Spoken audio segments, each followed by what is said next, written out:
siempre, a esta hora habitual, el contacto con Luis Gómez desde Portugal. La Unión Europea en cuestión. Sobre la mesa de nuestro resumen informativo, esas noticias, las principales que vienen desde allí, desde el viejo continente y su punto de análisis. Luis. Muy buenas tardes, oyentes de la Radio Mambí. Más un fin de semana con vosotros, Luis Gómez, para comentar la actualidad internacional. Una actualidad internacional que fue rica en acontecimientos en esta pasada semana. Pero vamos a empezar justamente por donde terminamos, por la visita del presidente chino Xi Jinping a Europa. Después de 5 años visitó Francia, Serbia y Hungría. El objetivo de esa visita era muy claro, 2 objetivos. Control de daños del apoyo prestado de Rusia en la guerra de Ucrania. Después, un ejercicio de diplomacia económica que era de contrarrestar los procesos que la Unión Europea implementó contra China. ¿Cuáles eran los objetivos? Entiende la Unión Europea que China, al financiar directamente sus empresas, las empresas chinas, distorsiona las reglas de la competencia. Bueno, sucede que esta semana, después de iniciar un nuevo gobierno, Putin como su primera visita internacional, visita a China.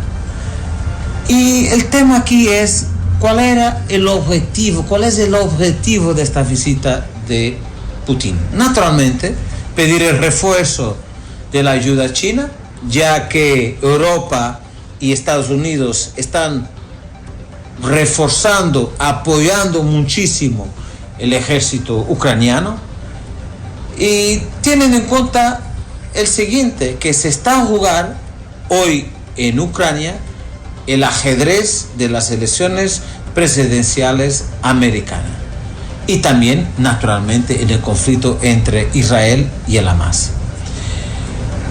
Sabemos que es interesante verificar que Xi Jinping visitó Europa, sobre todo un país importante de la Unión Europea que es Francia, y empezó a hablar de un encuentro en Suiza para un encuentro de paz entre Ucrania y entre Rusia. Pero hay temas que tienen que ver con las relaciones comerciales entre China y Rusia. Las relaciones entre China y Rusia han aumentado enormemente desde la guerra de Ucrania. Importante saber el siguiente: China es un país que necesita elevados índices de desarrollo económico, necesita crecer económicamente mucho, casi 2 dígitos para poder ser sostenible.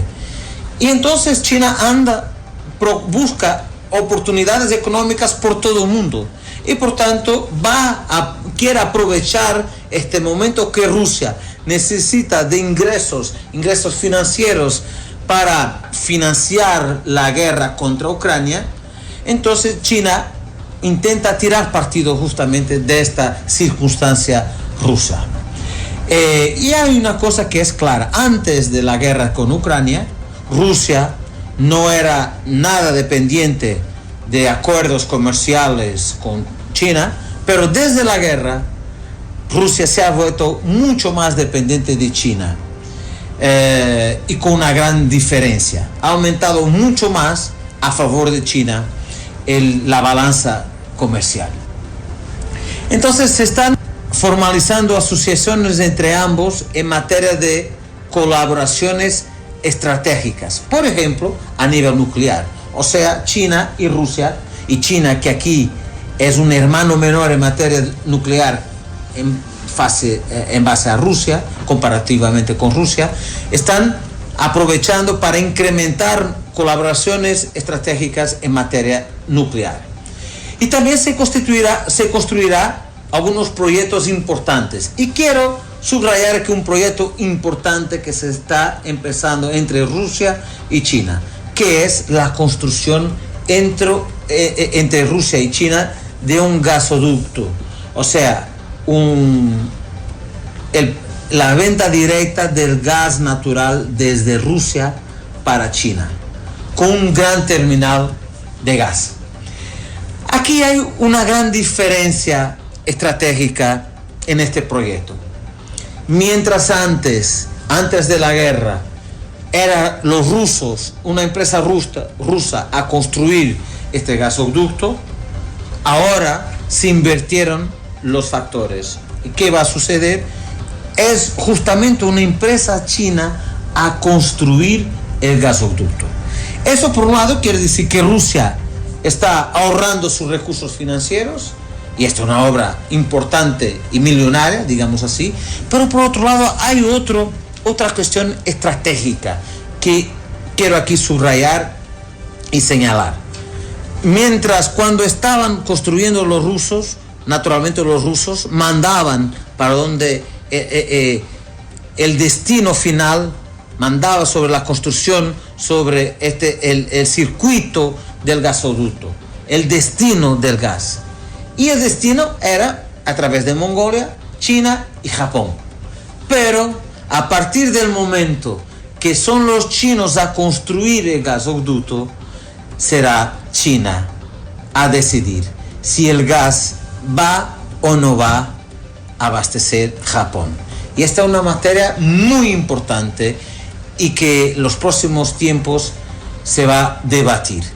Lo que se espera es que naturalmente el gasoducto termine su construcción justamente en China y que no pueda ir a Japón.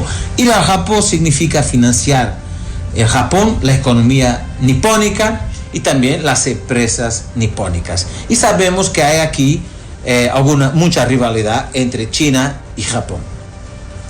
Mientras haya guerra entre Rusia y Ucrania, y mientras haya conflicto entre Irán e Israel, China sale siempre a ganar. Y este otro aspecto, porque China ni tampoco apoya directamente a Rusia, pero tampoco sale contra Rusia por Rusia estar invadiendo Ucrania. ¿Y por qué? Porque China tiene el interés directo en este conflicto, pero manteniéndose aparentemente neutro. ¿Por qué?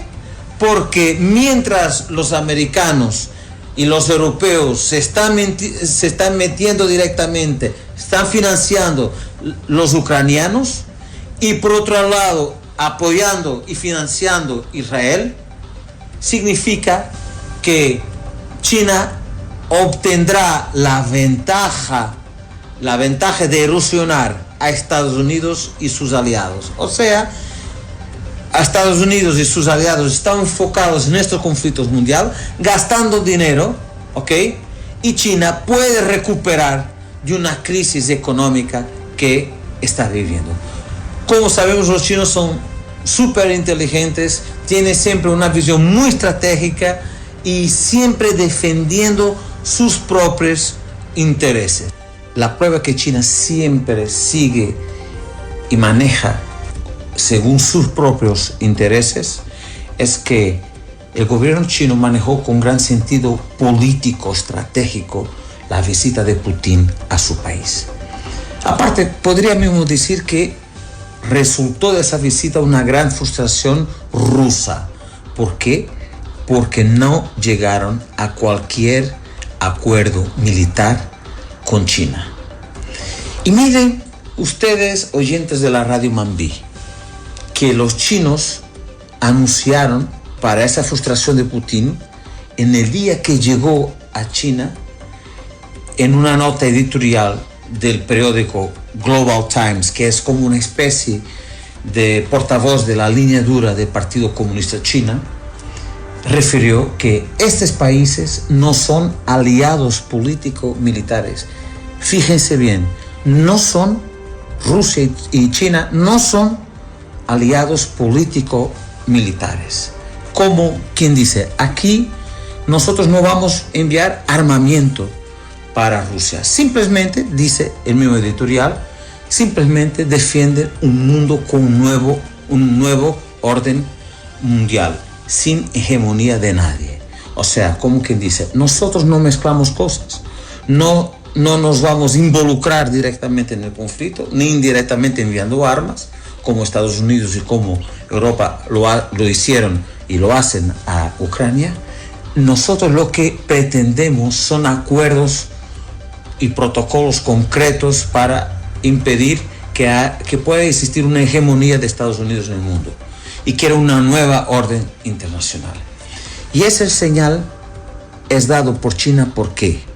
Porque Estados Unidos amenazó decretar sanciones contra China, contra los bancos chinos, contra las transacciones chinas, si por si acaso hubiera señales claros de financiación de China a Rusia, de envío de armas, de financiación económica al país, a Rusia, a Putin. Y sabemos que las transacciones económicas son fundamentales para la exportación chinas, que viven justamente de eso. Y China quiso claramente definir en qué punto estaba y hasta dónde podría ir. Y eso resultó, esa posición de China, decir que no mezclamos cosas, no vamos a entrar militarmente, ni directa ni indirectamente en el conflicto. Es por eso mismo China aclaró eso y proporcionó una gran frustración a Putin. Y de la frustración de Putin y su visita a China vamos a pasar al asunto más caliente y más actual de la semana: la muerte inesperada, absolutamente inesperada, podría decir, del presidente iraní Ebrahim Raisi. El presidente murió en el pasado domingo en un accidente de helicóptero en un terreno montañoso cerca de la frontera de Irán con Azerbaiyán. Raisi era en este momento el más fuerte candidato para suceder al líder supremo de Irán, el ayatollah Ali Khamenei. Con su muerte, ¿qué pasó? Bueno, el primer vicepresidente Mohammad Mojaved pasó a ser el presidente en funciones hasta las próximas elecciones que van a ocurrir en los próximos 50 días. ¿Y qué pasará a Irán? Todos nosotros ciertamente ya nos cuestionamos. Bueno, de acuerdo con los especialistas, lo más probable es que las elecciones fortalezcan, lamentablemente diría yo, el poder de los conservadores en detrimento de una ala más reformista. Parece que las tendencias indican justamente eso, en vez de una apertura a la tolerancia, una apertura de Irán a la democracia. Pero los próximos días van a ser muy importantes para nos dar algunas respuestas que quedan por dar, y es importante decir esto, acerca de la muerte, en qué circunstancias se dio esta muerte inesperada, pero por otro lado saber si van o no van a existir fuerzas adentro de la sociedad civil iraní para mover un cambio, para proporcionar la democracia en Irán. Y me quedo por aquí en esta tarde, deseando un excelente fin de semana a todas y a todos los oyentes de la Radio Mambí. Estaremos juntos, si Dios quiere, en el próximo sábado, aquí en Radio Mambí. Gracias.